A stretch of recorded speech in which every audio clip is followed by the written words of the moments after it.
আপনারা প্রথমে ভিডিওটা দেখুন। বিন্দু হিমাচল যমুনা গঙ্গা উচ্ছল জলধি তরঙ্গ তব শুভ আশিস মাগে তব শুভ আশিস মাগে তব শুভ আশমা তব শুভ আশমা জয় হে তব জয় গাথা। বাহ, সাবাস, সিলিউট তৃণমূল কংগ্রেস, সিলিউট।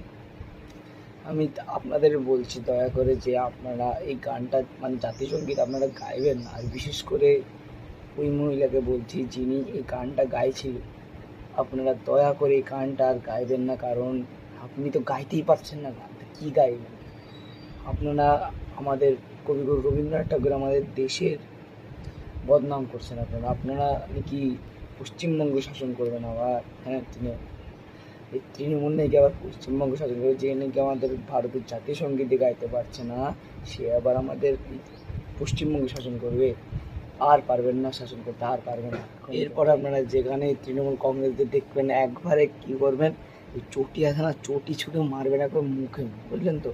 কারণ ওদের গরম আর চলবে না। খুব বেশি বেশি করে এই ভিডিওটা শেয়ার করুন, যাতে এই ভিডিওটা খুব শীঘ্রই ওনাদের কাছে পৌঁছোক এবং তৃণমূল কংগ্রেস জানতে পারুক যে তারা কী করছে আমাদের বাংলায়। তো জয় হিন্দ।